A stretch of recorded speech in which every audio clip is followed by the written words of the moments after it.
You're listening to the Black Eagles podcast with Sinan and Kaan. Ahmet Dursun Sergen aldı.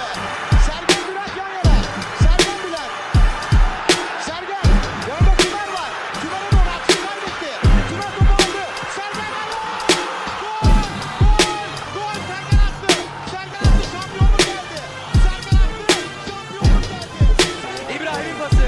Roma. Şimdi Ahmet. İkinci gole gidiyor Beşiktaş. Ahmet.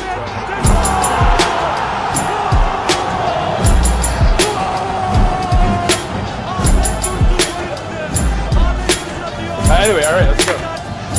So, welcome back, everybody. Episode 74 of Beşiktaş International's The Black Eagles podcast.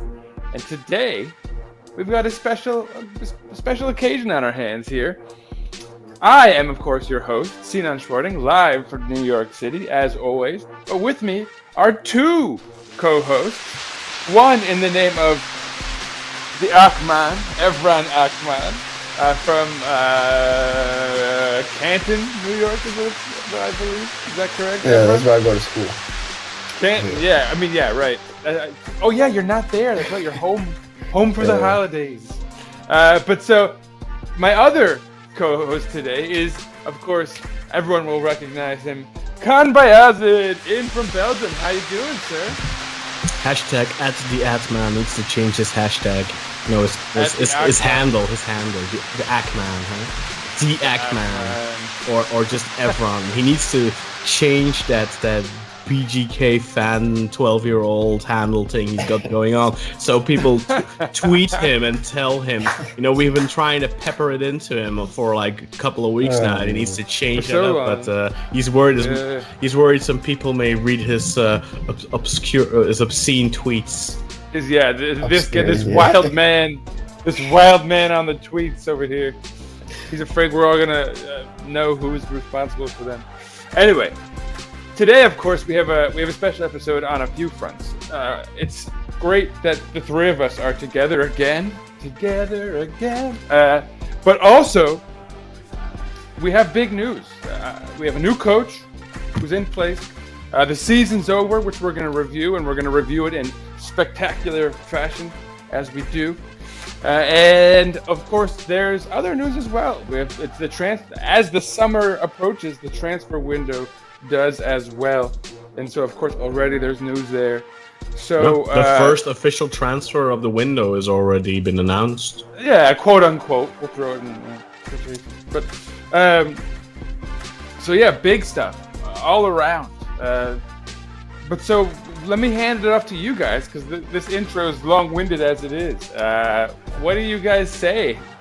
Season's over, right? What are your thoughts on that? How do you guys feel about that? Thank God.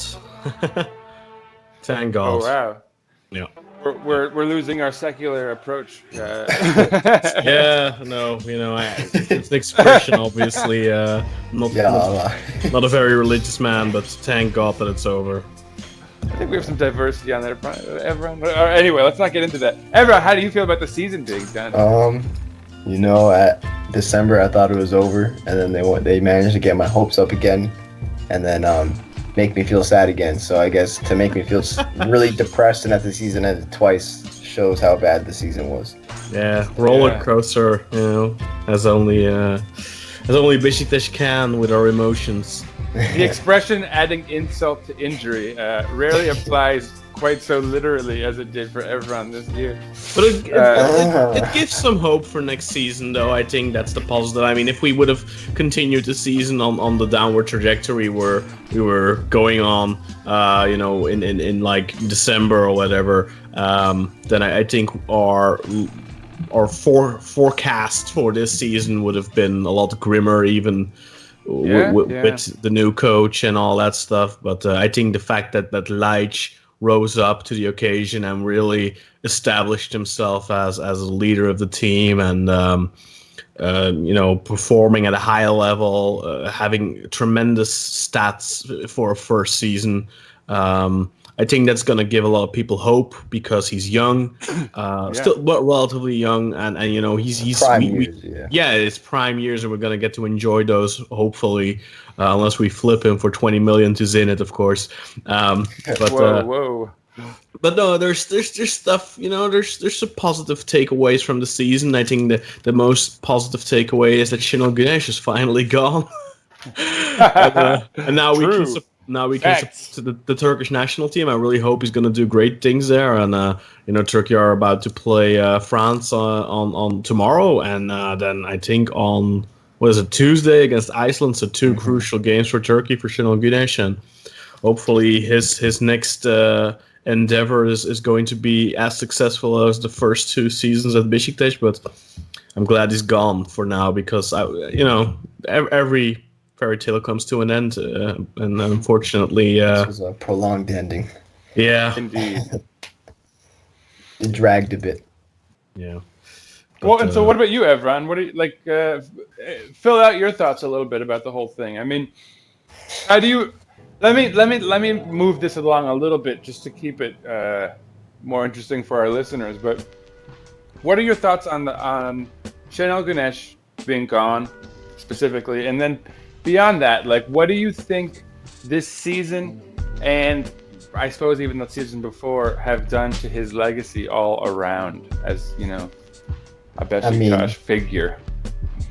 Obviously his legacy was not helped at all by the season. I'm not sure if anyone really would have done way better. I'm not sure if we would have been if there's any scenario where we're as good as last year based on we started with Wagner Love and Negredo and all those guys. No offense to Negredo, who's decent, but he wasn't a Burak or Dembaba level player. But if we had kept Negredo, I think we could have definitely gotten more points in the first half of the season. But for sure, I think the breaking point was probably not just giving Wagner Love to Galatasaray on the deadline day and then taking Burak, because Burak was in Istanbul to sign with us. We were about to sell Wagner Love to Galatasaray, but they wanted him for free, and for some reason we demanded $1.5 million, and they said no, and that broke down both deals, which was absolutely, in hindsight, that was absolute on our part, because we could have had Burak at the start of the season. Imagine that, how different things would have been. But the season sucked. I think that's the way to put it. Şenol did okay at times and not so good at other times. Nah. It was just, I think he got a little unlucky in certain parts, but we really just, for the second year in a row, he screwed us over in the first half of the season. So. But where did he do well in your opinion? This season? Yeah, at what point? Because I don't see anything in the second half of the season as being his doing. I think that's all Burak and Ljajic. Well, I didn't think he did. I said I think it was a couple times he got unlucky.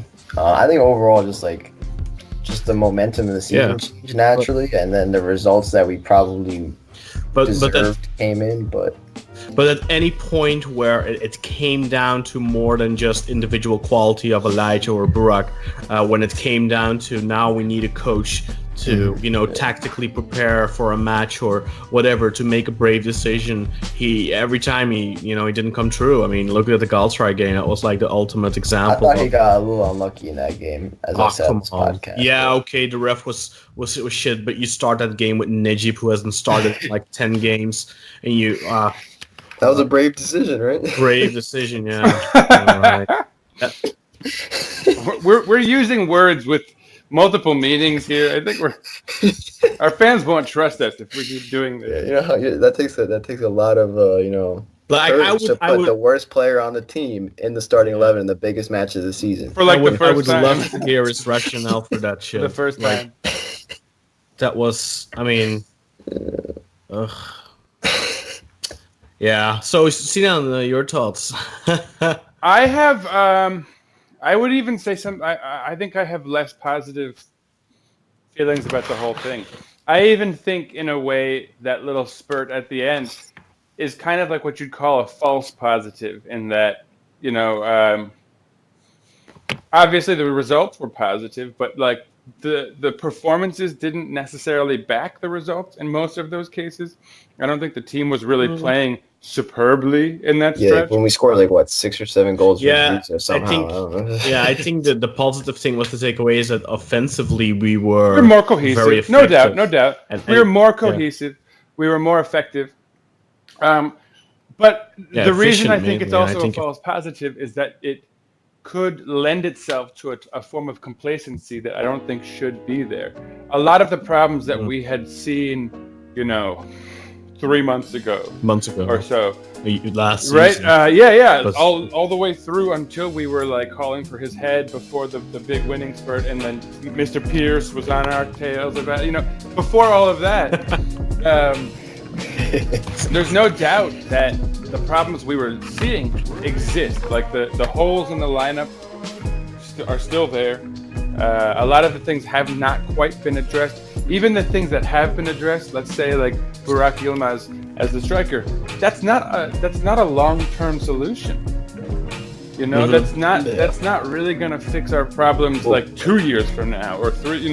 Those weren't really Chenol's fault. No, that's of course more not. Of a board and everything. Yeah, although, of course. He's not in charge of the transfer policy. Whenever things go well, people are like, "Oh, that's Chenol's man. That's why he didn't succeed before." So you can't really play it both ways entirely. Well, I think if that's Chenol's man, wanted and he wanted them, I think you can put it that. Not all transfers, obviously, but that one in particular. You can't blame Chenol for the lack of a central midfielder. There are other issues that you can't put on him, or fullbacks, or all the injuries. But the things that can be put on him, I think you should. And so, for me, this year is sad on that level, but then more so, going back to the question that I had just asked you, Evran, and then Kaan as well. I think it's sad to see Şenol Güneş's legacy be tarnished in the way that he tarnished it. Honestly, we can't. I don't think it's honest for us to say he didn't. It would, he clearly did enough. In the last game, just the Necip thing. So. And let's not even I don't want to dwell on this too much. We're gonna hand the mic over to a lot of our listeners and you guys in the audience and our frequent guests. Some of them come back to give their thoughts. But so I don't want to go on too long about this, but at the end of the day, Şenol Güneş did a lot of great things for this club, and it's really it's unfortunate that. I think this is where we can maybe place it above him. It's unfortunate that they didn't kind of pull the plug earlier and recognize the situation for what it was. Had you left after last season, last year, then his legacy would be still amazing. I don't think his legacy is that tarnished. I just think that he was there long enough for us to. I think it's actually a positive in the sense that in 5 years we'll never bring him back. Yeah. We won't be like we want. It's not gonna be like a Ljajic thing, right? Because with Ljajic he had short-term success, and then we left wanting more. Yeah. But then exactly, and then he went on to Shakhtar and had amazing years there, 12 years. Honestly, last season after 4th place and the kind of collapse and all, I don't know. I feel like I think. You could kind of still have had the best of both worlds. And if not then what about in the winter? So that at least we had the second half of this season to start implementing new tactics. Yeah, but I wish Guti exactly. Yeah, what about that whole charade of having... Look, as far as management goes, and I don't want to be too critical in general of them the way that a lot of people are, because we do have to recognize the economic conditions that they've been working under and just the general state of things over there, man. Whatever. I don't want to get too deep into it, but... the things that we have to say, these aborted half steps towards doing things, right? You bring in 2 assistant managers that you kind of prop up as competing for the next man up, because Şenol Güneş is this sort of the master, and these are the apprentices. And then you don't go with either of them.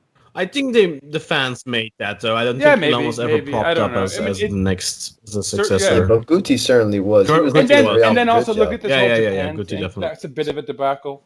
I don't know how we really break into that market. Well, if we No, don't follow why? it up I with mean, Kagawa, I don't that's really know not- how we break into that market. Yeah, Well, but okay, who well says that's another we won't? conversation. But Şenol Güneş did Well, I not mean, help for in example, that regard. We could all agree. And that, No, yeah. right? I don't know Yeah, he what that sabotaged is. them, Like, if basically. that's him sabotaging, or if that's the management not being firm enough and saying straight up, like, "Yo, you have to get this guy to feel good about." Like, he's one of the more talented guys in the squad. Yeah, but And we like this season. you don't. Sorry. I don't think you want your board Yeah, to tell true. your coach. But who he bearing has in to mind play. that I he think is a lame duck, that's bearing in mind that don't he want is on that. his way out, and bearing in mind that they should have let him go, because that's kind of that's where we were talking about. Like, I think if you're gonna keep him on, then you have to say straight up, like, "Yo, the conflict of interest here is that you're gonna be leaving, and we're still living on past that." Yeah. And so we have to plan around different parameters than you do. You're focused on cementing your legacy. We're focused on having a team that's moving forward in a positive direction, and whatever that means. It's an excellent point. We've known since January that he would be leaving at the end of the season. So while I think that the board should almost under no circumstances tell the coach who he has to play, with the knowledge that he was leaving at the end of the season, right? he should have given Kagawa more playing time for sure. And I think at the end of the season as well, between Ljajic and Kagawa, we were seeing that there was chemistry there, and it just needed some time to come out. And I think if he would have but that's what we saw with Ljajic too. Like, it took him way too long to drop Ljajic into the team. Yeah, and so many people. We have a list. We've done it so many times. I don't want to be except redundant. for Burak, who he dropped in instantly because it's his boy. He did it to almost every single player. I mean, Quaresma almost had an entire season of being eased in. I mean, he's done it to almost everybody. I mean, that list is fairly long. Lens and whatever, but Negredo. Yeah, but he did it too. Like, for example, Gomez too. But then once, like, he tried it with Ljajic, right? But then or he actually tried it with Karius, but then Toga went down to an injury. Remember? Or maybe it was one of those like deer in headlight injuries, but. He did the Fabri. Yeah, come on. It's like the list is so long. But when he did it to Fabri, it was more we understandable than with Karius, because with Karius, we were at the point where we knew definitively Tolga is never, ever, ever going to be our number one again. I knew that Tolga was the wrong man well before Fabri came in. Yes, okay, we all knew that, but he was still in denial. I wanted Gunai instead. Anybody. No, but Güneş was still very much in denial of that. For him, Tolga was still his number one, and Boyko came in and he was like, he was kind of like, I don't need him, I don't want him, and Tolga is my guy. And then Fabri came, and then it was kind of like, okay, I'm going to let these guys fight it out. But then when at the point that Karius came, then even Şenol had given up on Tolga. But Fabri was excellent in preseason. I remember watching on those Periscope streams, whatever you're trying to find. He made some like absurd double save. I think that was the same time when Aras came in. He was killing it too, but Aras got hurt. Fabri never got hurt. He was killing it in preseason. I didn't even see the reason to ease him in. And then Tolga screwed us against Benfica when we tied that game. Yep. Speaking of long lists, we can list the Tolga game. But that's the thing. We've seen now. We have definitively seen the positives of Şenol Güneş and the negatives. There's plenty of both. I think every coach is gonna have those. One coach more than the other. But I think with Şenol Güneş, I think his major flaw is just simply his stubbornness. That's been his absolute major flaw and his ultimate downfall, because. Yeah, because he could have stepped away too. He could have stepped away, and that's what I mean. That's the sad thing. Is like there could be so much less against him if he'd stepped down when it was appropriate, or if the club had let him go when it was appropriate. So again, wherever you place that blame. But the sad thing is that even despite all his ineptitudes, I think we could have still won the title in both these years. Yeah. Of course, even with the talent we had, honestly. Yeah, I mean, last season I put last season not winning the title. Well, the 2017-18 season. To me, that's on Şenol, like almost 100%, because you cannot say that he did not have the material for the entire season. He had plenty of material for the entire season. Okay, you know what? Negredo is not Mario Gomez, is not a Burak Yilmaz, but that was still plenty. You had Cenk in the first half of the season, all that stuff, and he screwed with Negredo too, like with not playing him almost in the first half of the season, and then in the second half of the season when Cenk was gone, he's like, oh yeah, now I need him, so I'm going to play him now. But it was too late. He didn't put Negredo in against Bayern. I couldn't he put Wagner. Oh yeah, Love right. what the hell was that? And he played long balls to Wagner Love. I was so confused. Yeah. But, I mean, at the end of the day, last season, I think, was very much Şenol Güneş's fault because we had plenty of quality in that squad. This season, you can definitely make the argument that, especially in the first half of the season, there was a lack of quality. Although I still think that that the 26 points is absolutely disastrous, abysmal, shameful. I think Beşiktaş should never, ever get less than 30 points in a season half. If you do, you've failed as a coach and as a team. But at the end of the day, I think this season the blame goes to Şenol for like a certain percentage, but there's also blame going on the board, blame on certain players and stuff like that. I think it's more divided. Oh yeah. But at the end of the day, he should have just left after last season. But I think we were all kind of in that state of, look, he's given us 2 titles, this amazing Champions League run, which is group stage wise the best run ever in history a Turkish club has ever done. And I think we were all kind of, look, let's give him one more season and hopefully he can get this train back on tracks. But unfortunately for him, there was I think he was kind of mentally checked out himself. I think that's something we saw a lot this season, that he was mentally checked out, that he knew that he was going to go and do something else. But unfortunately, there were also other factors like you guys said. I mean, the striker situation was a problem. But then again, his stubbornness with easing Ljajic in and taking too long for. I remember Ljajic's first game, I think, was against Malatyaspor, which must have been match day, I don't know, 3, 4 or something. I mean, okay, he came in late too, and he came in I think. I don't know. It was just, it's frustrating to see how he does that. I don't get it. You see Fatih Terim, he puts in a new player straight away if he needs him. Abdullah Avci puts in his new player straight away if he needs him. Why does Şenol insist on making a player wait for 5 games before he can get a first start? That's ridiculous. Especially when you're limited on time like we were with Kagawa in the second half of the season. Yeah.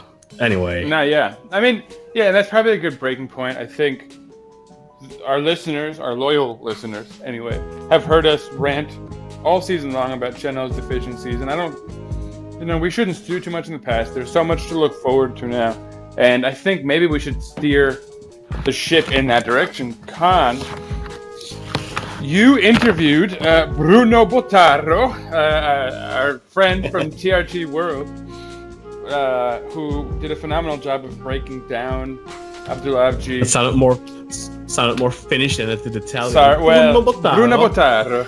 I don't know. We do what we do. That was better. Yeah, he did a good job of breaking down Abdullah Avci as a coach, tactically and all of that.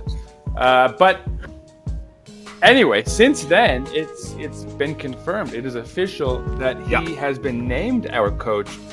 Now, briefly to sort of say a word or two, he has, on the one hand, overachieved mightily with Başakşehir, formerly Istanbul Büyükşehir Belediyespor, but he has been given a larger role via the national team, and results are, I don't know how definitive those results were, if I'm going to be honest.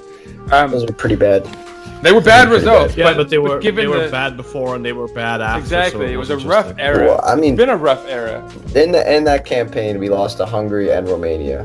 Or we lost in tie, whatever. Rough. And then Fatih Terim came in and almost turned it around through no tactics, but just sheer Terim. But that was also Terim gripping back to certain players and all that, exactly. While I think Abdullah Avci was kind of tasked with the transition of a generation and stuff like that. And this has been the problem for the last, I'd say, almost 10 years, has been these stops and starts as far as committing to moving to the next generation and then not being too happy with the results and then moving back, and so it's been this kind of stop and start traffic, if you will. But anyway, it's official that Avci is confirmed. Botaro got me pretty excited about everything, honestly, especially his capacity for maybe some forward-thinking modern football, which was exciting. Yeah. But so, Kaan, let me hand it over to you first, because you interviewed Bruno, and I think you have some fairly fleshed out thoughts on the guy. Yeah, I mean, I definitely, if you haven't listened to that episode, you have to go and listen to it. It's a great interview, I think, just Bruno running down the notes he took from when he interviewed Abdullah Avci like 2 years ago or something, when he was mainly talking to him about Cengiz Ünder and stuff like that. But he's got some great insights on the man, and for sure. He's a fan. He's really a genuine fan of Abdullah Avci. He's a huge fan of Turkish football, obviously. For anyone who knows Bruno, you'll know that. But definitely go and check that out. I believe it's episode 72 or 73, so go and get that episode and check it out. But for me personally, I mean, for people who know and follow me, they'll know that I've been very critical of Abdullah Avci over the years. And the main reason for that is because I think that he's overrated, in the sense that people were making him out to be something a little. Let me get this out this first. I think Abdullah Avci is a great coach. However, I don't think, just like with Şenol Güneş, like we've seen now, he's got his flaws. That's the thing I wanted to point out with my criticism. Like, Abdullah Avci has his flaws. Yeah. I think one of his main flaws has simply been the fact that he has, thus far, cracked under Very pressure. much, yeah. And his European track record would suggest as much, and I think you probably have something to say about that. But also, obviously, I think the title runs that have absolutely fallen apart, fallen off the rails. I think that's in Europe, the reason that Başakşehir have not really done as well as they could have is simply because they have prioritized the league, and once they got knocked out of the Champions League qualifiers, in which they did brilliantly, over two legs against Bruges, they did really well, and then over 2 legs against Sevilla, they did really well, and almost knocked Sevilla out of the qualifiers. But just like we did against Arsenal, just couldn't get the job done in the end. But played 2 very deserving matches against a very big side in Europe, which Sevilla is. I mean, at the end of the day, they won the Europa League like 5-6 times. It's a huge side when it comes to the European competitions. Maybe, I mean, it's not the biggest club in Spain, but European. If you win 5 Europa Leagues in like 10 years or whatever it is, you're not small. You're a big club in Europe. You're definitely beating big teams from England and Germany and. Yeah, and you know what you're doing when it comes to European competitions. They had some good players also. For sure. Oh yeah, for sure. So I mean, when it comes to European football, I think that the thing I really like about Abdullah Avci is the fact that he prepares so well for each opponent, and he analyzes each opponent. With Şenol Güneş, so often had the feeling that he did not. Yeah, there's no way. That's one of those my main gripes with Güneş is I did not have the feeling he did that. I think he did it for Porto. I think he did it for Leipzig. I think he did it for Monaco. I think he analyzed those opponents really well. I think he did it for Napoli. Don't think he did it for Benfica, honestly, because in both those games he got completely tactically. Well, the first game actually in Benfica, I thought we played pretty well, but then in the second game, the 3-3, we just got lucky, like how Fenerbahce got lucky against us this season. Just like, you're in a lost situation and you're just gonna, give it your all, and then somehow, you manage to pull it off. But let's be but let's be honest. I mean, Benfica completely obliterated us in that first half. And I think that's the third goal. They hit the post 4 times. Oh yeah, they were making us their honestly, and then somehow we were lucky that we got to halftime with just 3-0 and we managed to turn it around. But I mean, if you look at the 2 games against Dynamo Kiev, like the first one at home. Again, okay, obviously we should have had a penalty there. Goalkeeper should have had a red card because back then the double punishment rule wasn't in effect yet. So, of course, if you get that penalty and a red card, then it's over. But still, I mean, didn't feel like we were properly prepared for that game. We didn't feel like the game in Kiev. Okay, stuff went against us again there, but like there've been matches where you could have told that he had a really good plan, like Napoli. I think he had a good plan. Still had plenty of luck involved, obviously, but you need some of that, of course. But sometimes you could see with Gunesh that he had a good plan prepared. But more often than not, I really had the feeling that he was just like, you know what, we're the better team here. We're just gonna play our football, and to an extent, that's something that I think Abdullah Avci is gonna have to do too. To an extent that he needs to put his mark, and Beşiktaş needs to play a certain brand of football. But that doesn't mean you can't analyze and exploit the weaknesses of your opponents. Tweak the play style, not completely change. Yeah, exactly. And that's my main gripe with Channel, and that's the main thing I love about Abdullah Avci. And I think that's something that we've never really had in a coach. Yeah. For sure. And I'm really looking forward to that. And I just hope he gets the time to implement his thing. And I hope fans are going to be patient with him, because I do think if we are going to be patient with him, if the board obviously get him the players he wants, or the types of players he wants, maybe not necessarily the player he wants, but a profile that fits what he wants. I think if we give him the time, I think we're gonna be very happy with this guy as well, because Abdullah Avci is a type of coach with a long-term vision. Yeah. So that's something I like as well, because Channel more often than not still always went for that short-term fixed type of thing where he just wanted success and results now. Yeah. And maybe Abdullah Avci will crack under the pressure and be all like, I'm at Beşiktaş now, I have to get results now. But I hope he's going to work on that long-term plan, because at the end of the day, if we allow him to do that, I think we'll be better off. I mean, I think this is a perfect segue to the next chapter of our episode, which is the transfer stuff. And this ties in fairly well to what we're talking about, because, of course, as the new coach gets to start putting his imprint onto the club, gets to start making selections and writing up lists for guys he wants and doesn't want. Like one just very clear-cut example of what you're talking about, and to sort of go full circle with the point previously made about Kagawa. Of course, this could just be rumors, but supposedly Abdullah Avci has made it fairly clear that he does want Kagawa back if it's possible. We'll talk a little bit about that possibility. And I'll probably have to hand that over to you, Kaan. You're more plugged in than I, just vis-a-vis of like speaking Turkish. But it does speak to what we're talking about here. That obviously, like, we've committed to Ljajic, we've bought him, that's confirmed. We've already sort of spoken to that. But just his willingness to create a system with Ljajic, because obviously, if we're going to go for Kagawa, the logic of that is we're going to be committing to him having a starting spot, right? He's not going to commit to it otherwise. So it speaks to his desire to be creative and to work with guys and make a new system already, that he'd be inclined to keep Kagawa, whereas I don't know if Channel would at all, given his proclivities to play. But if you look at how he used to play at Başakşehir and Büyükşehir Istanbul back in the day, I mean, he often went with Doka, Mosoro, Visca. Visca has been there for a very long time. Doka was there for a long time. Mosoro has been there for a long time. And those were like three attacking players he often played with. So I think that Abdullah Avci is definitely the type of coach that could make that Ljajic and Kagawa thing work, or Ljajic and another player that maybe predominantly plays in the center. But I could really see Kagawa fit into that Mosoro role at Beşiktaş, and I think we all, you and I in particular, would love to see Kagawa stay, but we'll have to wait and see how that goes. But no, when it comes to transfers, first and foremost, I think we need to acknowledge the fact that how big that the Ljajic signing is going to be, because he had such an amazing first season.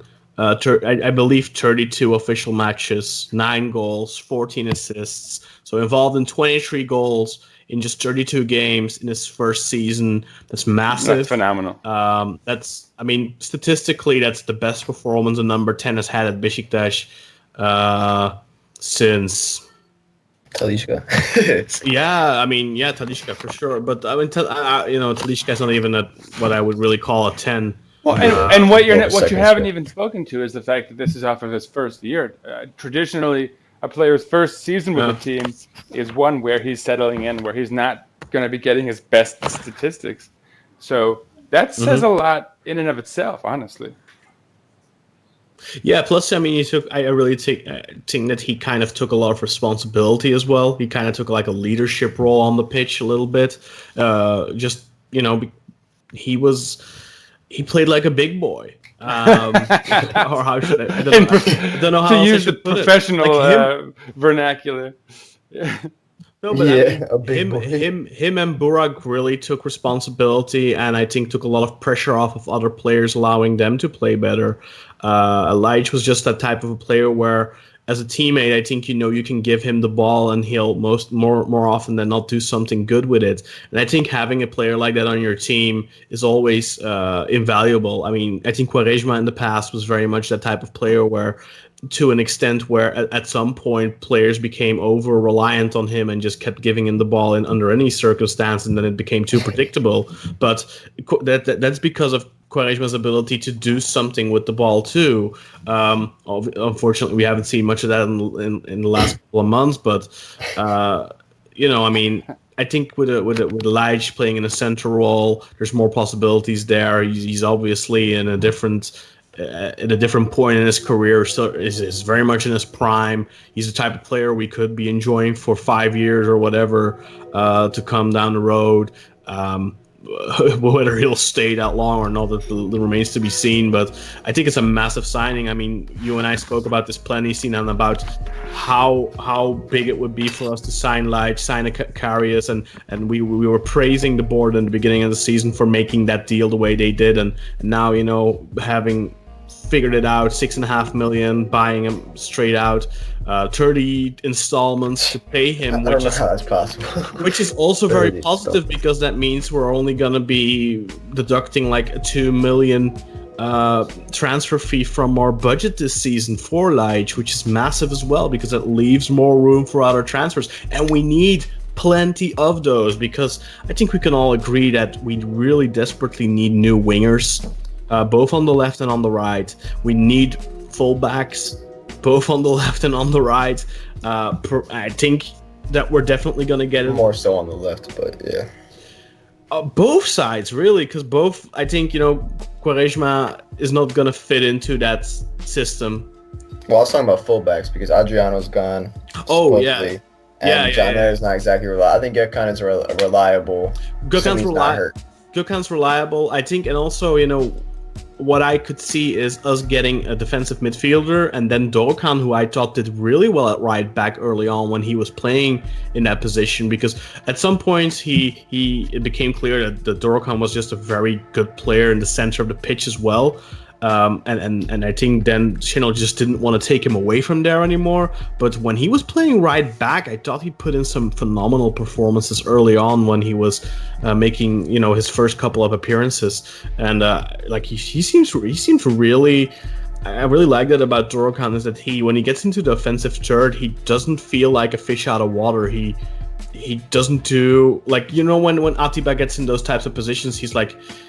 He gets flustered and stuff, but Dorkan is very natural, very calm, composed, and I really liked him in the right back position too. So that's something we could do if we don't really have the means, for example, to get a right back straight away. We could have Dorkan fill in there if we get, for example, a big name, or not necessarily a big name, but like a really good defensive midfielder like a Cabore or whatever. The names we've been seeing floating around. But there's going to be, we have the skeleton of the team, I think. This is going to be the question of which players are we going to fill that out with, and how quick are those transfers going to come, because that's going to be important too for Avci, because he's a very tactical coach who has certain expectations of his players. So he's going to want to drill that in during the training camp. And I think more so than with Şenol Güneş, it's going to be extremely important to get those new players in before the training camp, really. I think it's more important than ever. Yeah, obviously, with a new system coming in. Let's talk about that a little bit. What news is there that we can kind of concretely start to talk about that's started to come in. Is there anything? I mean, so Ljajic is official. We mentioned that Kagawa is potentially. Supposedly he wants to go to Spain, and so there's talk of us like waiting to see if there's any interest from Spain, and if not, he could potentially return. I don't know how definitive that is as far as it being true.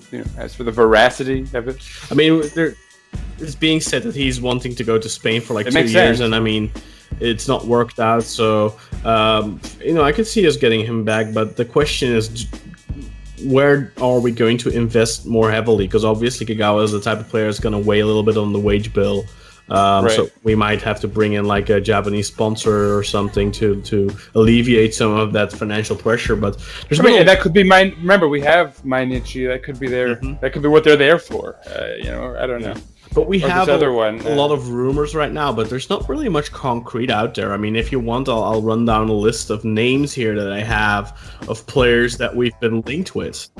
Can we do this positionally? So you were mentioning the need for guys on the wings and fullbacks. So first of all, who do we have on the wings that we're looking at?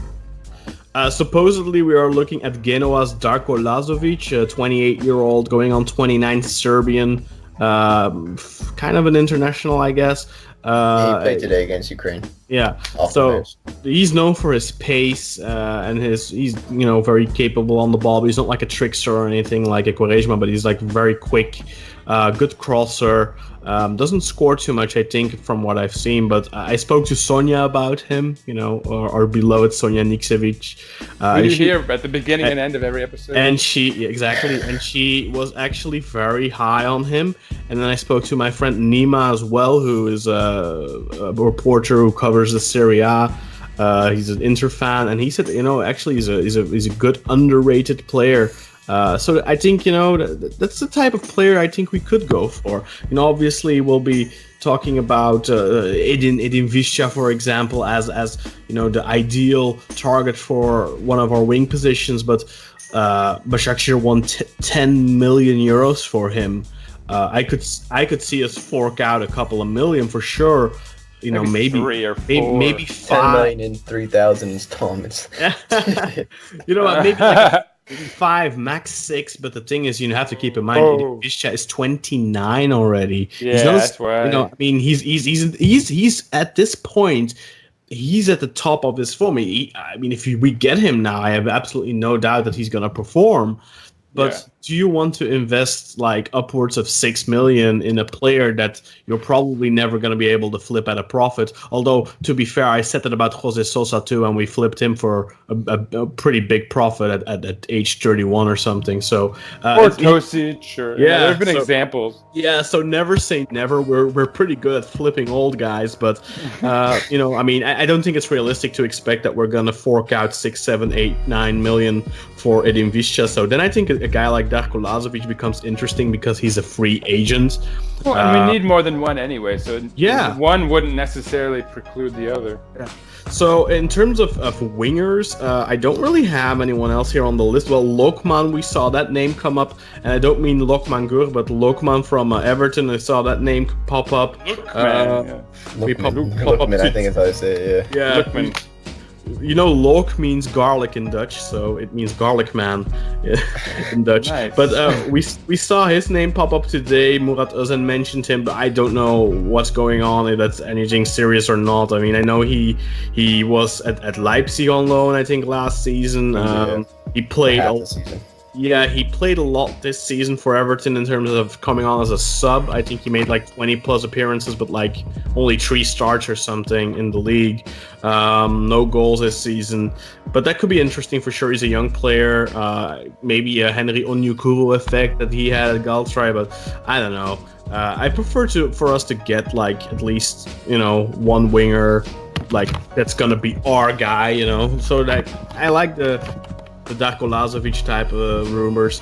Then in terms of fullbacks, the main name we've been seeing is Umut Meraş from Bursaspor, left back. Recently featured for the national side. Yeah, not someone I've been impressed with, honestly. But I have to make. Obviously, I'm watching a lot of these games, for my job, and also for football Turkey, I'm watching these types of games like Bursaspor. But what I always find with defenders, and it's less so with fullbacks than it is with central defenders, but when you want to have a definitive, proper opinion on a defender, you need to watch them really closely. So when I'm watching Bursaspor, I'm not paying very close attention to their left back.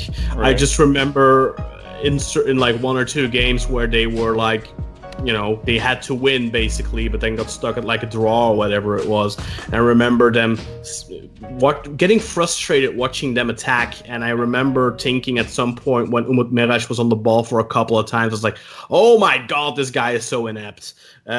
So that might have just been a moment, that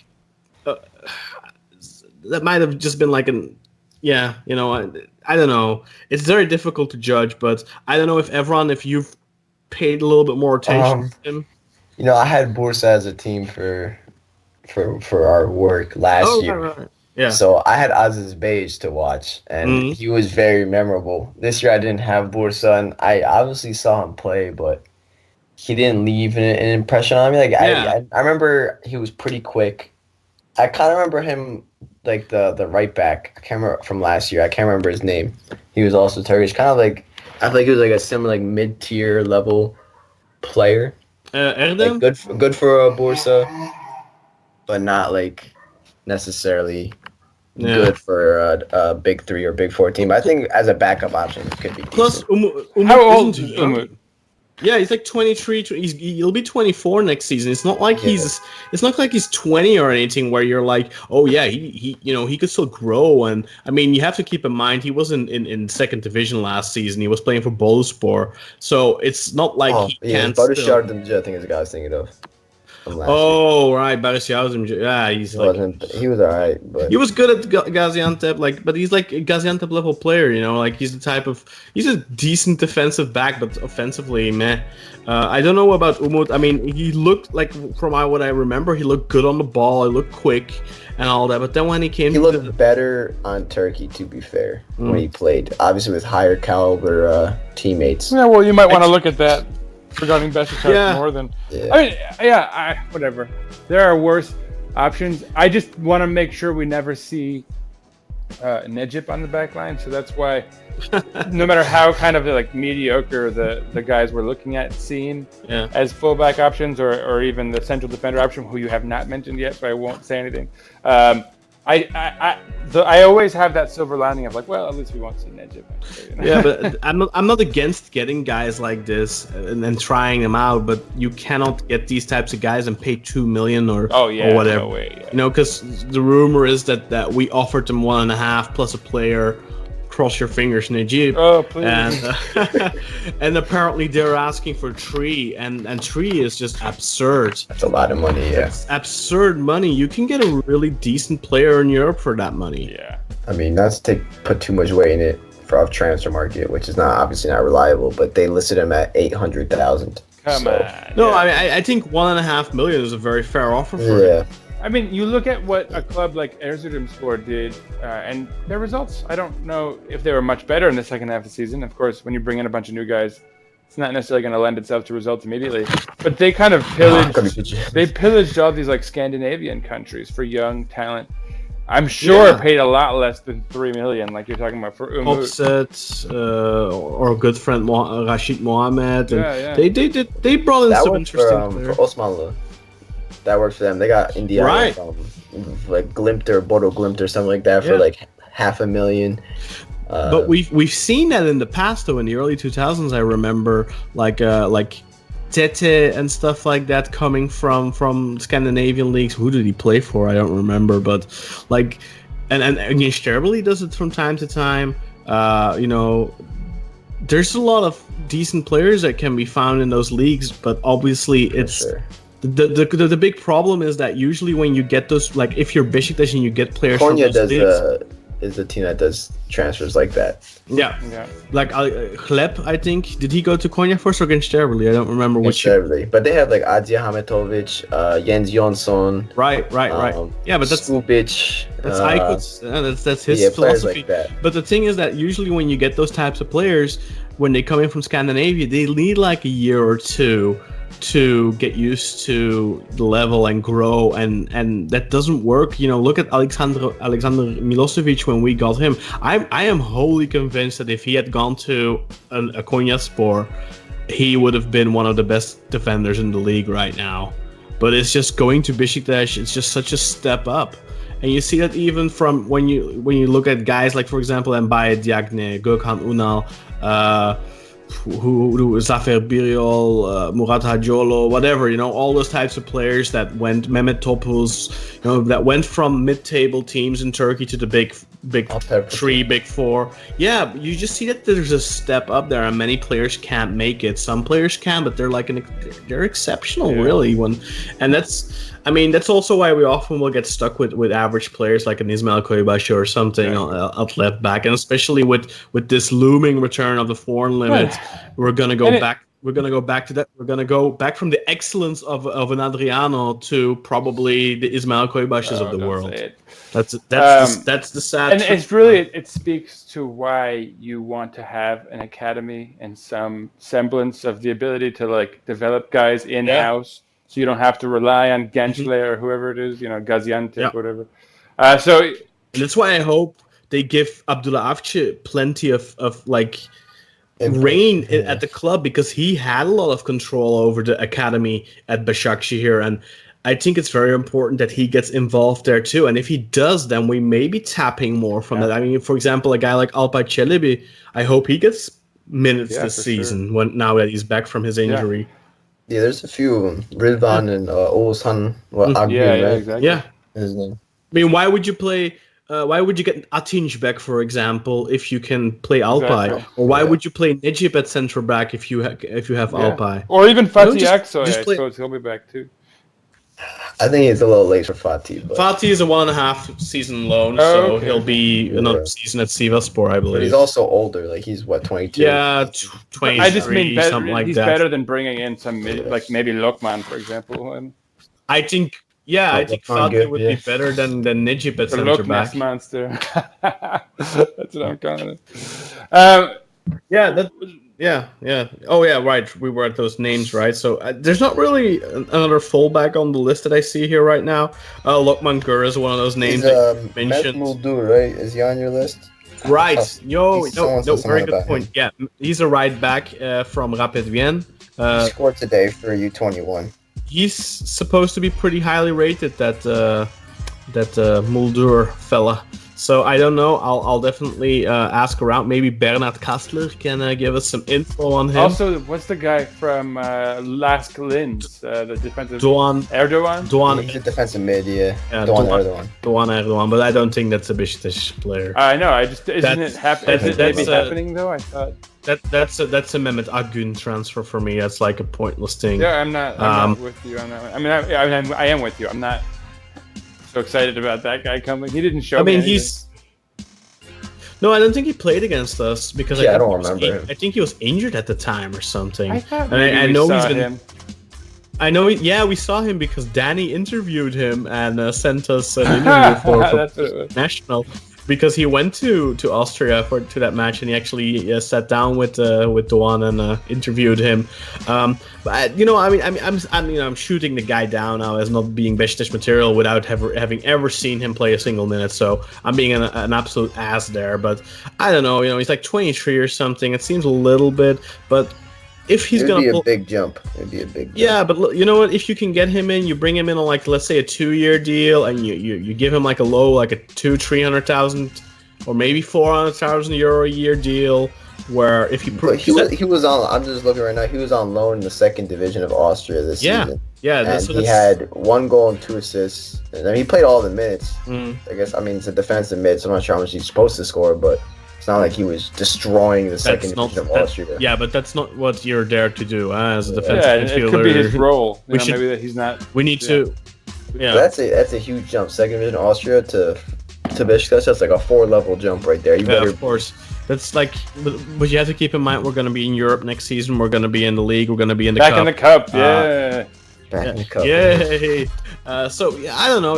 If you bring him in at a very low wage and you don't have to pay a fee and stuff like that, I am okay with it. Keep in mind, we also still have Muhayer Oktay, who should be getting some time. He's more of a attack. Yeah, but he's more of a of central a midfielder, he's isn't he? offensive.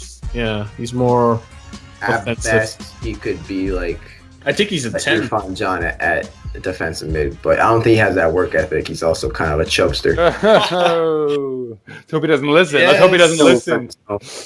I Muhayer, I don't. Maybe He's a good player. It's just genetic, man. Muhayer, It's possible. Evran doesn't speak for me. If you're out there listening. Yeah, no. I mean, I had to create his profile for FIFA, so I mean, I gave him a pretty good rating. He's good on the ball. It's just he's pretty quick also, but he's not. I bet you made him he's stocky. He's Turkish, like he's he's a little lazy. Oh, look at you. He's This is who's German responsible Turkey, for those don't know, FIFA man. ratings, listeners. Do you hear this? Oljay wasn't lazy. Cenk wasn't lazy. These German Yeah, but Turks he's aren't good always. though. He's good though. He's a number 10. He's Turkish. You know what you're getting. They're never Yeah, hard technical. workers. Are we talking about Yeah, Muhayer? he's a tech. Yeah. Well, let's see. He's I pretty hope he gets highly- some I time. mean, we'll see how he does that like a bigger team. Maybe his ego will be lessened because he's not the star of the show. But for the U21 national team, U19 national team, he's always the guy. Even when Abdul Kadir Ömür was there, he was still wearing number 10. Abdul, he was the captain, but he was wearing number 8. Interesting. And it just shows he was the guy. Huh. Yeah, and he's highly rated too for people who have followed the Turkish national, youth teams. Like they've had good things to say about him, but obviously we haven't gotten the chance to see him because Şenol doesn't. He never broke the Dusseldorf first team either. Which is a little He's surprising. pretty for me. young though. When you're 19, Dusseldorf is not like a small team or anything, man. Yeah. I mean, And he was still 18 when he was But with them, wasn't he? Didn't 19 or I think something. we I got guess. him I right think when he he was turning 19. I think he turned 20 Yeah. or something. I Yeah, don't know. Oh. he's my age group, so it's gonna be around 19. But let's see. So we have some other rumors. So basically, there was this really exciting rumor, which I got like the most exciting rumor I've heard in like years. Necip to Denizlispor, Oh. and I was like, Not Dennis. yes, do it, please. And then, they shattered They my dreams crushed your today because dreams. they made an official announcement that Necip is going Why nowhere, would and they I'm do like, that? why? Just Gotta tie leave. down the important assets, man. Yeah, exactly. So, Necip won't be going anywhere. Another rumor is Abdullah Avci wants Quaresma to stay. So, yeah, I bet everyone did a happy dance on the table for that one. I bet he's doing one right although- now. I bet he's doing another. But I can't really imagine. I can't really imagine him wanting Quaresma though. I mean, But- who wouldn't want Quaresma other than Mourinho and Everybody else. he does not. He simply doesn't Carlos fit Queiroz. like the philosophy of Abdullah Avci at this point. I mean, He's a system not really coach. He's not like I don't know what he would. Yeah. I think that's overplayed. I mean, I know someone said that he's more individual, but I mean, he had Robinho playing as a striker. He had Arda but Turan playing. He had Elia playing. Not He necessarily. barely played Arda though. Well, he started for like 5-6 games in a row and lost his spot back to Yeah. Elia. It's not necessarily the most Because Maybe Elia was he injured, was- I think. responsible for playing. They're not, notorious, reliable players. They're more, He didn't really make Arda important though. And Robinho, I mean, Robinho played a lot. that's his striker. That's And- a little different than your winger that has to track back on constantly. You don't expect your striker to Yeah, constantly he didn't track play back. Robinho on the wing, which is probably his normal position. Kind Yeah, of. he played him as a center forward, or striker, whatever. So Says something I about don't what know, he wants to man. do with players like that. Honestly, if you think about it. I could see Quaresma work in a super sub role. Well, I mean, we've said that, but then like the last couple of months, Quaresma has just been so sluggish and slow, and I don't think that Quaresma can be a super sub. I think the Quaresma from the first half of the season, from last season, can definitely be an impactful super sub, but I don't know if we're going to see that Quaresma anymore. I think at this point, the best thing to do is just sell him. He's on a pretty high wage. 2.1 or 2.3 million or something. That's the type of money we could easily save and pump into a different player. And then, I think Quaresma still has value. I really do. I really think that you can still get money for Quaresma. I think that I know that I think the window in the MLS has closed, but I think there's like maybe Japan or China or something. I don't know. There has to be a possibility. Quaresma can still get you some money, I think, on the transfer market. I'm not saying you can get 5 million for him anymore. I mean, obviously, he's like, 35 years old? He's going to be 36, I think, for the next season. Yeah, he's going to be 36 in September, but I don't know, man. I think you can still get a little bit of money for him. Quaresma is still a big name. He's an attractive player for those types of leagues where they want to get people to. I mean, look, in the States, they don't care about age. I don't know when the window opens again there, but I think that's just a perfect destination for him. I've said it before, and I'm going to keep saying it. I think the MLS is perfect for Quaresma. I think it's perfect for us, too, because they'd be still willing to pay something if they're not sour on us because of the whole Laren thing, but they can have him, too, for all I care. Kaan, Evran, does the MLS have transfer windows and stuff? Like, I don't. They have I think they have. It's not anything tied with the rest of the world. They do whatever the hell they want. But I know they have like a trade window where you can trade internally, but I'm not sure how the external transfers work. Well, I just remember that for. But they do have a window for that. Yeah, they have a window because for Pozzuelo they had like a certain date by which they had to sign him. Like if they would have signed him on the last date, that would have been like the third match into the playoffs in Belgium or something. So there was talk of, well, maybe he'll stay until then, but that ultimately didn't. Yeah, so happening. It's during the off season. So their off season is February until May. So that's their transfer window, which is very bizarre. But then how do they end up signing players from Europe in like the summer or something? Like, do they just sit on? Do they just sit on their ass for a couple of months? I don't know. I don't know. I just think Quaresma could be perfect for that. But anyway, and then there's also Adriano, who is apparently close to signing with Sao Paulo. But there's a secondary transfer window. Actually, I don't know what the hell this means. It's so they have some weird. Bizarre rules. That's probably just for. They're just doing whatever the hell they want. Yeah, MLS doesn't make any sense. But anyway, Adriano's out of contract and he left, and he's supposedly going to Sao Paulo. But Abdullah Avci has apparently requested like a meeting with him, and he would have apparently met with Avci. And we don't know the outcome of that, but maybe Adriano will stay for another season. Then obviously we already spoke about Shinji Kagawa. Mario Gomez supposedly wants to come back because his club Stuttgart relegated. But obviously we're in a position where we don't really need/want a 34-year-old striker. Another 34-year-old striker. Yeah, exactly. So Duško Tosić wants to come back. That was like being pushed, like last week was being pushed like that's a done deal, blah blah blah. And I remember took a picture of Ljajic, right? And I remember saying, look guys, it doesn't make any sense because Tosić is the player that when we played Beşiktaş, that's the guy that Avci isolated, and he put the football that he played with Beşiktaş was putting pressure on everyone except for like the weak link, so that the weak link would get the ball and he would have to start the build up from the back. And who was that every time? Duško Tosić. So you're not gonna tell me that Abdullah Avci wants Duško Tosić in his team. Excuse me, Kaan. I believe his official name on this podcast is Disco Sausage. Yes, right. Disco Sausage. No, obviously we love Duško. I wouldn't mind getting him back if I'm honest, but then for free. For free. Yeah. I mean, as a backup, I wouldn't mind, but then you have to keep in mind the foreign limit, and we don't know what's going to happen there yet, but we know it's coming at some point. Do you really want, a bench? It would be lazy, to be honest, to get Tosić. Yeah, back.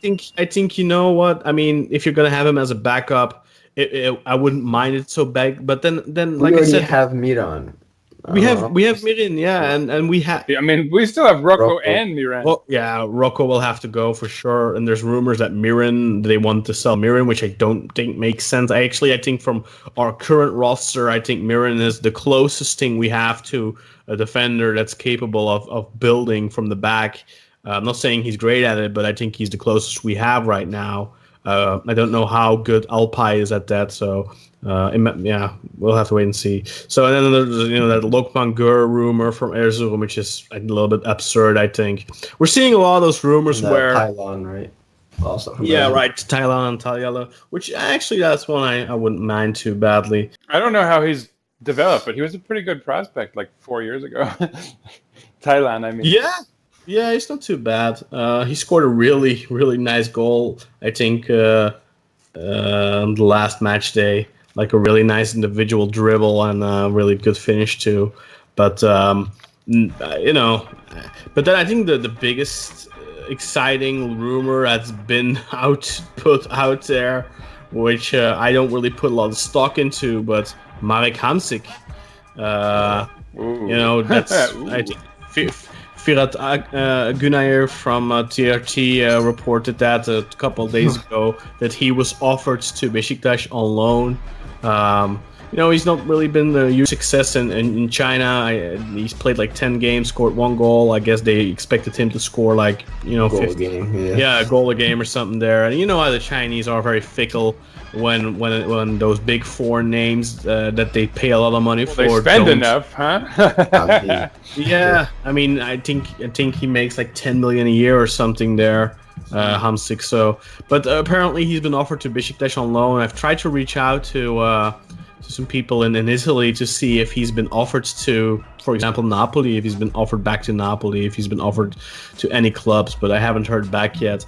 But I think Mike Hamsik is obviously, if you can get that player, it's a fantastic, phenomenal football player, and it would be great. But I don't know, it's just another 30-plus-year-old guy, and 32, right? Really, we don't necessarily we change the system because I think we're gonna see the old Oğuzhan again under Abdullah Avci. I really do. I have a lot of faith in that.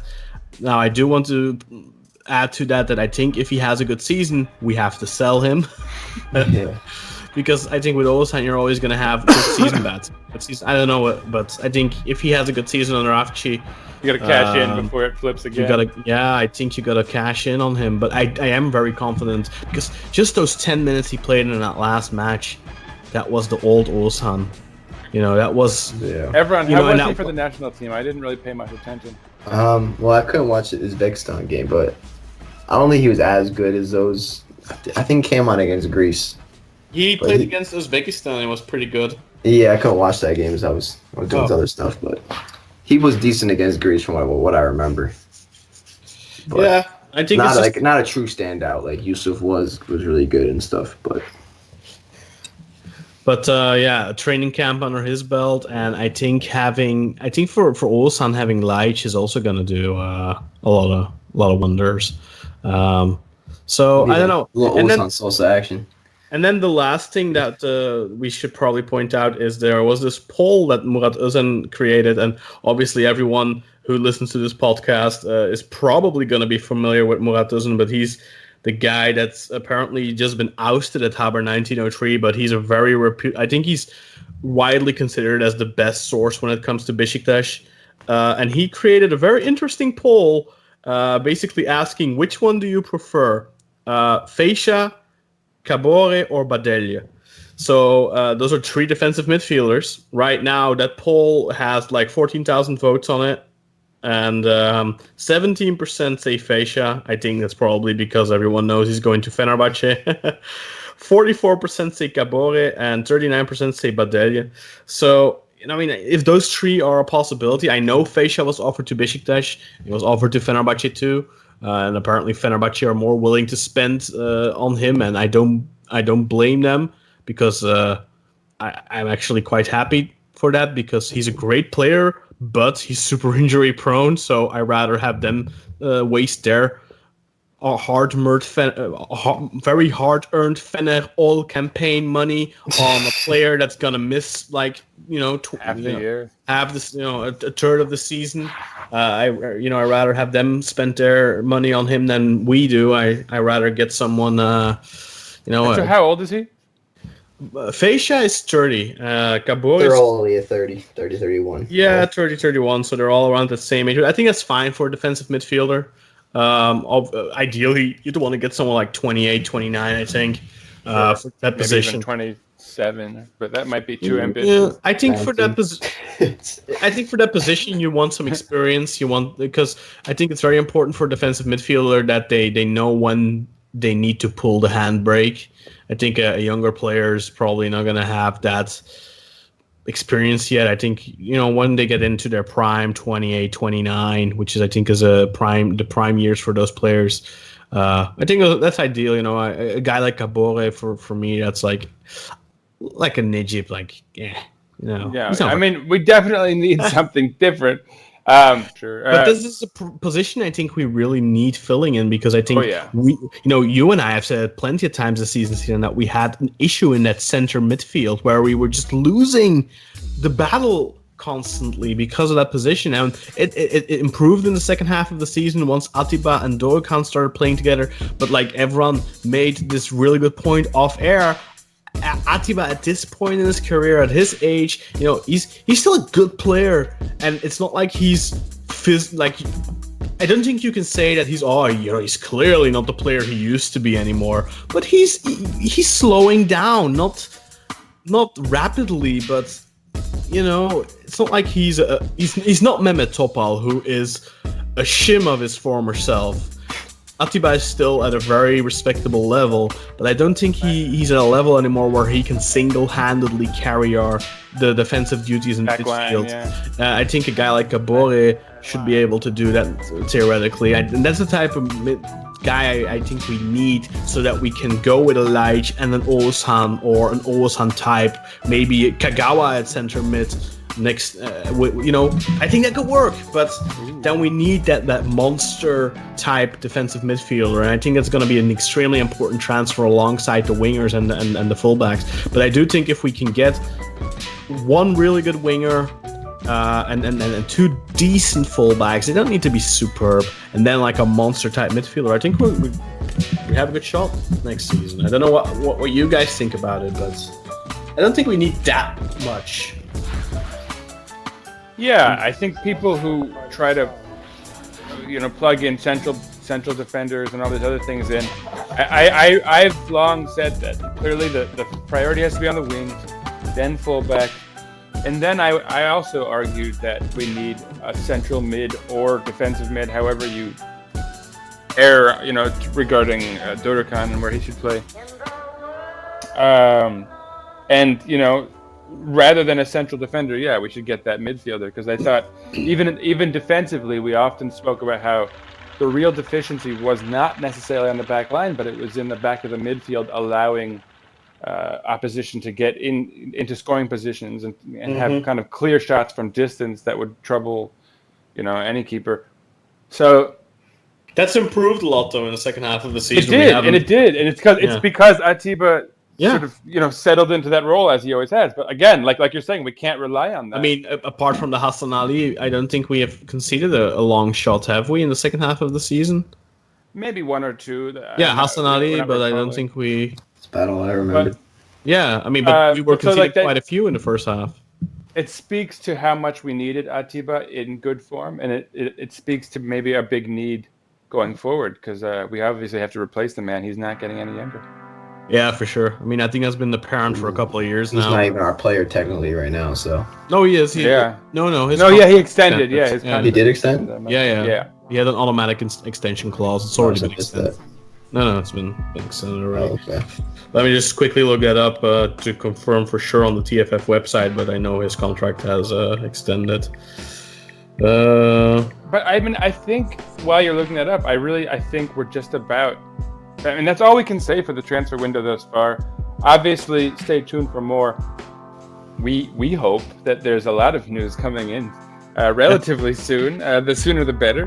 But as it comes in, we'll be here to report on it. Stay tuned, guys.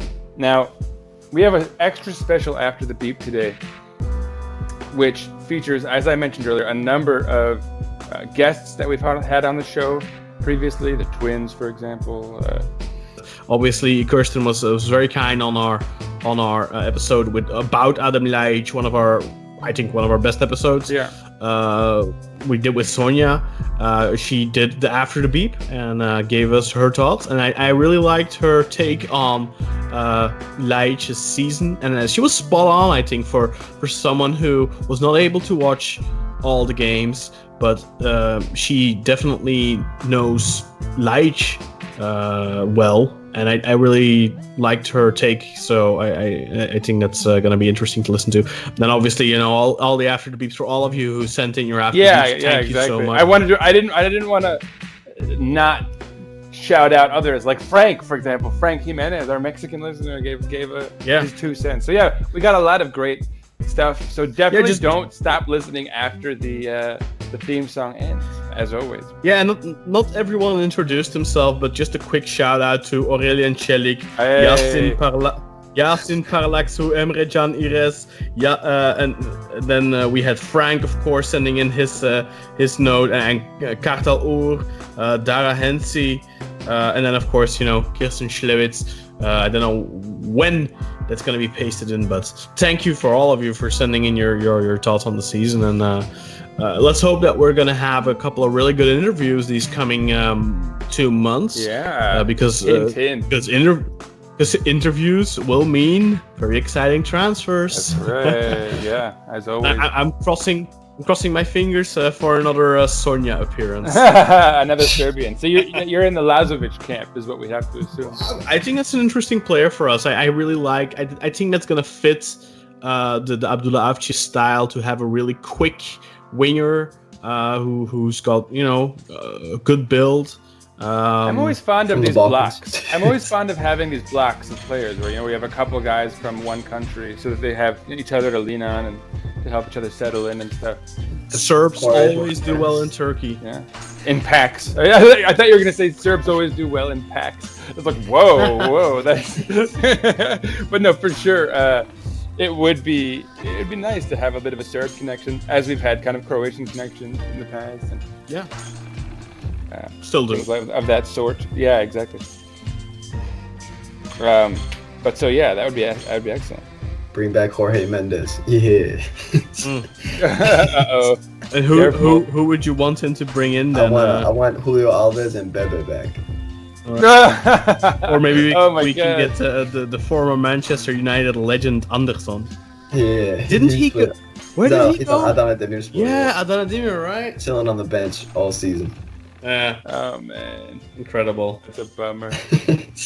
Yeah, Evran, why don't you say something about how you feel about what's coming this summer before we go out?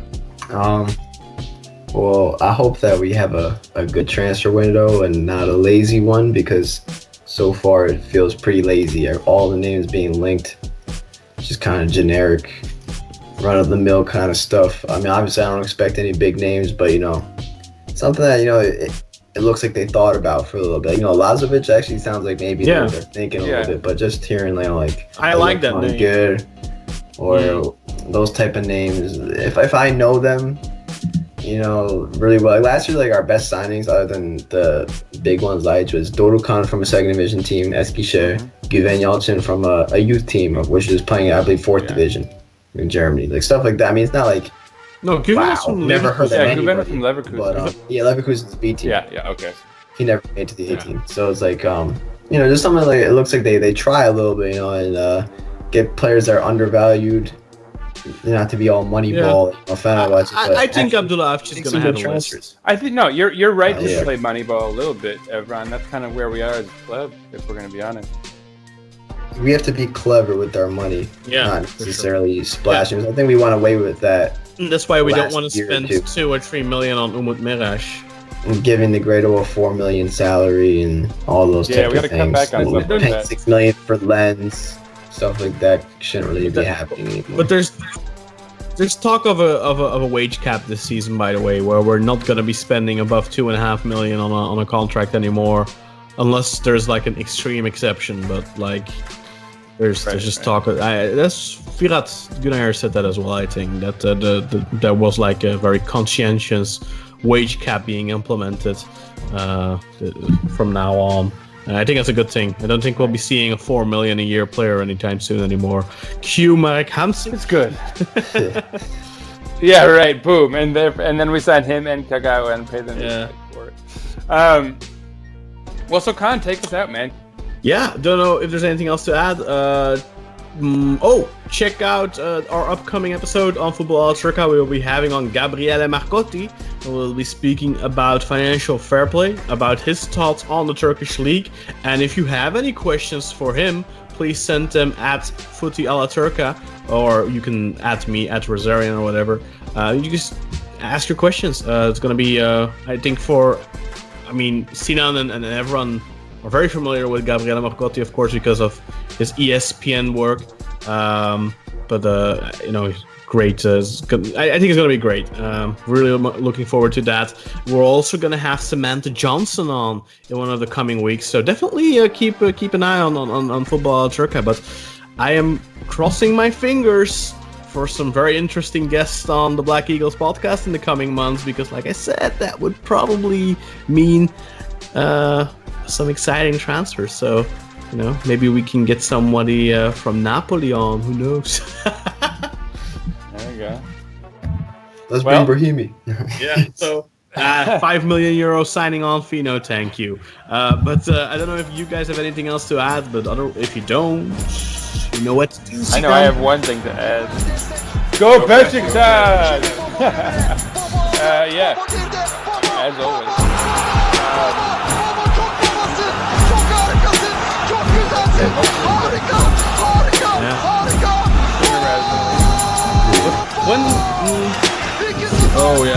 I think our training camp will probably start around the 1st of July. So we have... Yeah, we still have that late month. Yeah, indeed. We don't have any Europa League games, so I think we'll start around the 1st of July. When Sinan's like the boys like half-assing things with like Japan. Remember 2 years ago we played a game in China? And with the ankle backlash.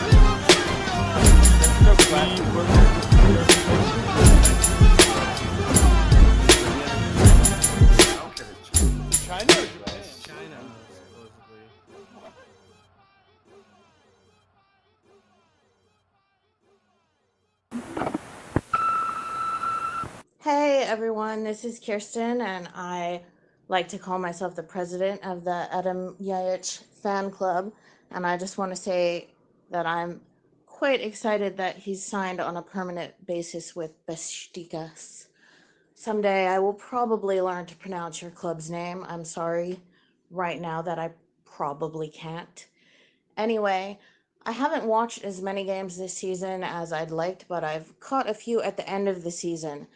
And I've noticed how Ljajic has really started to fit within the team. I've always thought of him as a player who needs some time to settle into a club, for him to find the right place, to adjust to its culture, that sort of thing. And his last couple clubs in Italy just never really gave him that opportunity. So I'm really thrilled that Beşiktaş took the time to actually integrate him into the squad, had some patience with him, knew that he would start producing if they just waited a little bit, and it sure looks like he has. At the same time, I think he's really excited to be in Turkey. I think that overall it's a good fit for him. He just seems to have settled in well there.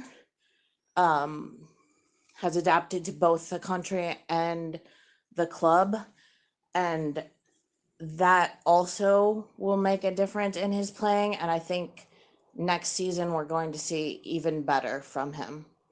So those are my very brief thoughts on being excited over the Ljajic permanent signing.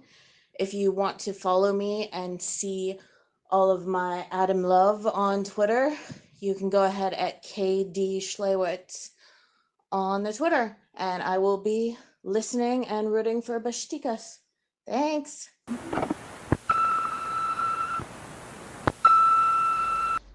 Well, it was a long season, to be honest. I never had the feeling that we could win something this season, even after our good run on the second part of the season. It was already too late, in my opinion.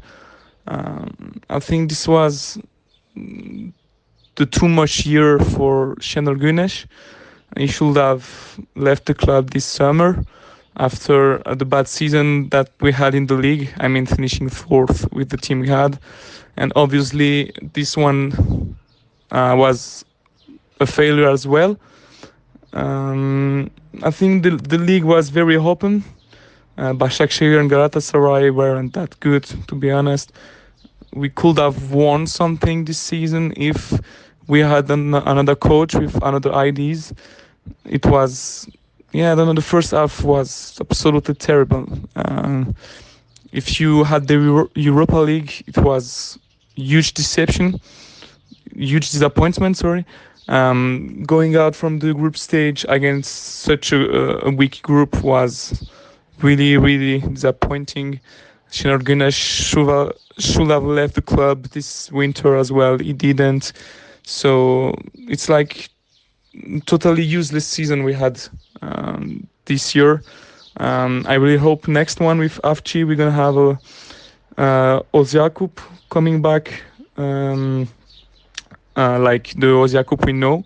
I really hope Avci can bring a lot of new ideas in this team, new players, fresh blood, and I think depending on who we get this summer, we could maybe play for the title.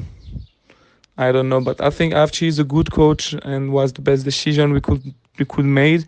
He knows the championship, he knows Turkey, so I have a lot of hope for next season.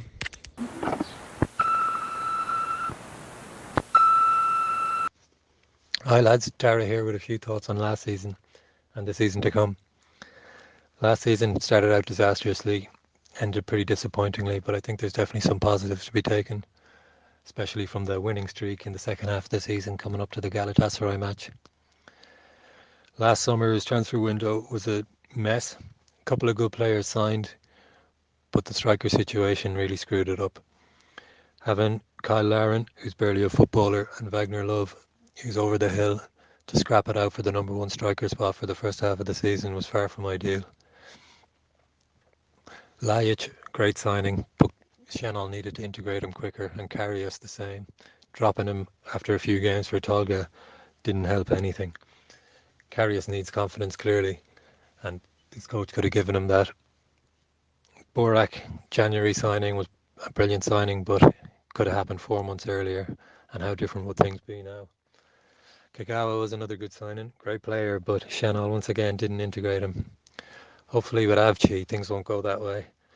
Hopefully the board will get the type of player that he wants, the ones that will fit his system, and he can implement his system, which is one thing Şenol doesn't really do. They had a good run going, as I said, before the Galatasaray game, and then Şenol just ripped it all up and played. Who knows what he was playing, really, to be honest. That's the game that could have decided the league in our favour, but obviously it decided in Galatasaray's favour, with a little help from the ref too. From what I've seen of Avci, not many games. Başakşehir against Beşiktaş a couple of times when they did really well, unfortunately, and the game in Seville a couple of years ago when they were on top, they could have won in the last minute and were unlucky to go out. It gives me a lot of hope for Beşiktaş's future under Avci in Europe and domestically. Obviously, their collapse at the end of the last couple of seasons was pretty hilarious, but at the same time, it could be a bit concerning. But I think with the atmosphere in Vodafone Park, it'll help Beşiktaş if they are in the same situation. And Başakşehir's fast start to the last couple of seasons was a good sign, considering the slow starts that we've had ourselves. On a personal note, it was great to get my first game in at Vodafone Park. Pity was against Genk, who played really well on the night. From what I've heard, it was their best game all season and pretty much hammered us. hopefully I'll get to another game this season, or maybe two. If there's somewhere interesting to go in the Europa League, it'll be great with fans allowed back in the away games. Might get to one of those. That's pretty much it, I think. Cheers for the podcast, lads. And if any of you want to follow me on Twitter, it's at Dara Hensey. That's at DARAHENSEY. Thanks a million.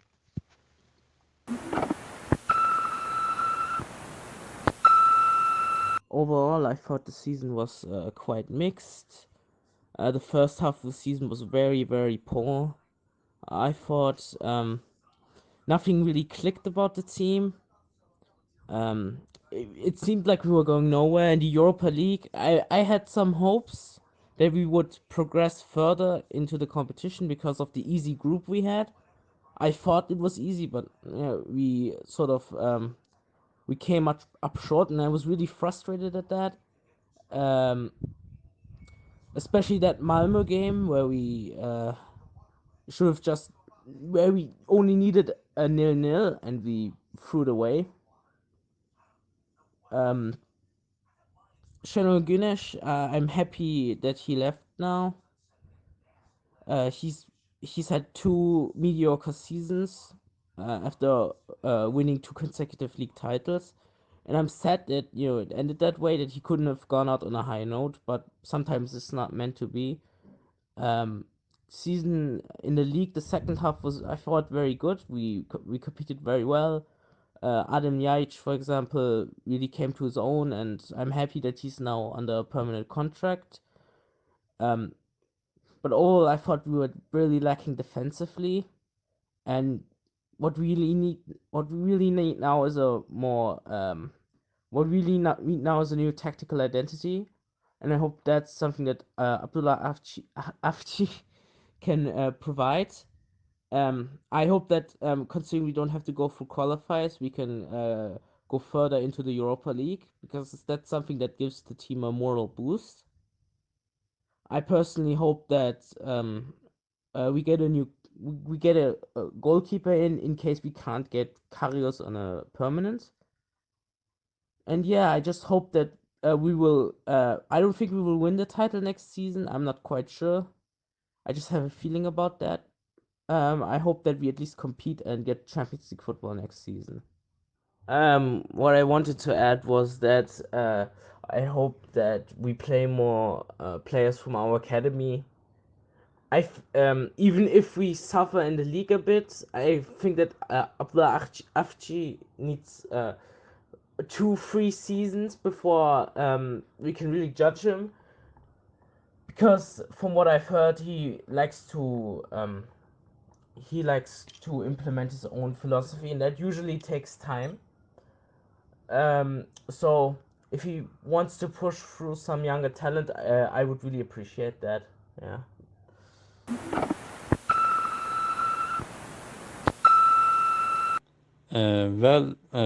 The start of the season wasn't very pleasant, as you all remember. After the first few weeks, team was lacking chemistry, and we all seen it.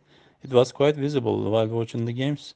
After the frustrating start to the season, Europa League wasn't any different. I remember Genk and Malmö outplaying us. We lost 2-4, I guess. If I remember correctly, we lost 2-4 against Genk at home, and I don't remember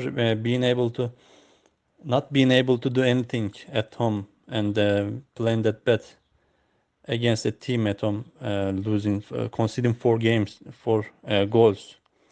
It was not a good, not a good game, to be honest.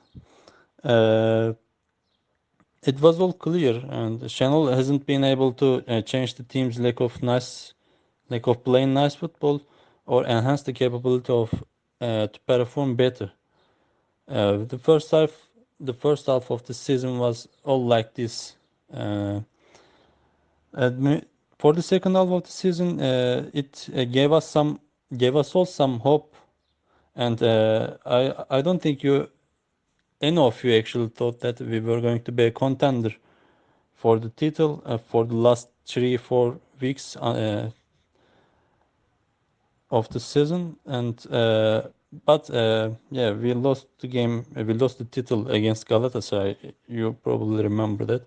It did not last very long. I did not see any spark to win it against Galatasaray at that game. We lost the championship title, yes, at that game. But I wasn't also very happy Şenol coaching two different teams, both Beşiktaş and Turkey. We had time to hire a new manager. We could have hired a new coach and give him a proper time to adapt the team and maybe connect with the players. But we moved on with Şenol, and I lost my sympathy after that, to be honest. Left for him. But still, he gave us two championship titles, and I wish him good luck on his new journey and his new career. I actually think that he will be successful at Turkey because we all know his connection with the young players, youngsters, and he'll be probably successful at Turkey and maybe get it to its good times when he were the coach back in 2002.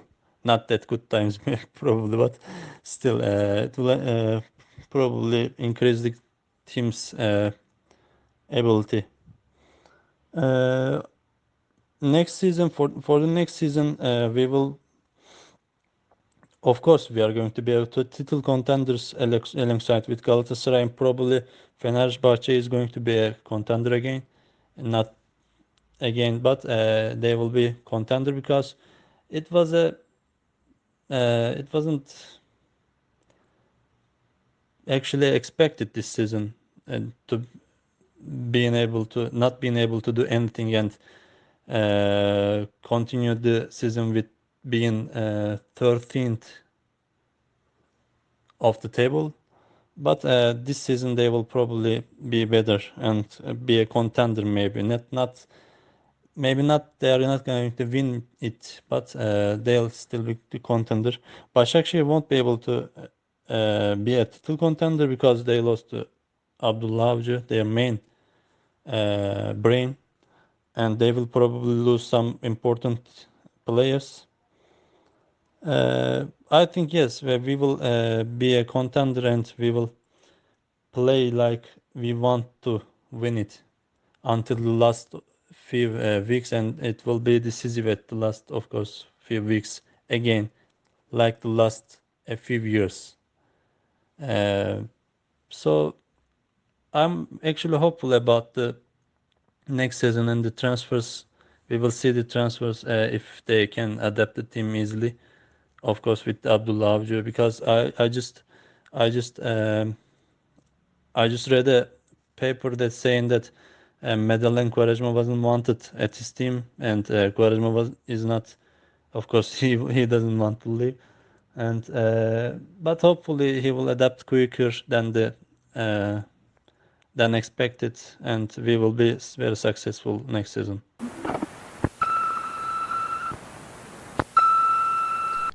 Kaan and Sinan, it's your boy Kartal. I'm just here to give you my thoughts on this season as a whole.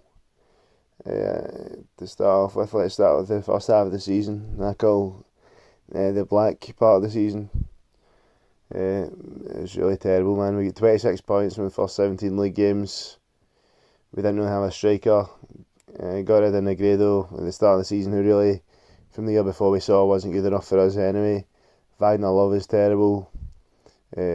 Kyle Lan was dog shit. Yasin, we saw the last few games, he gave us a bit of hope. Maybe he's not like good enough to be our striker just now, but he showed like a lot of potential there.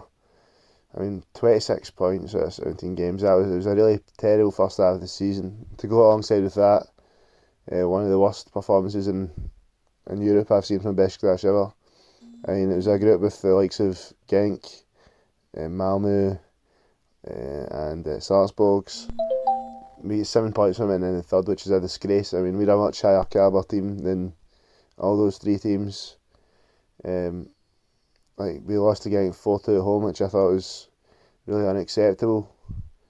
Then after that kind of terrible first half, things started to change for the better. We got rid of Pepe and Bowell that I thought were kind of causing problems in the team.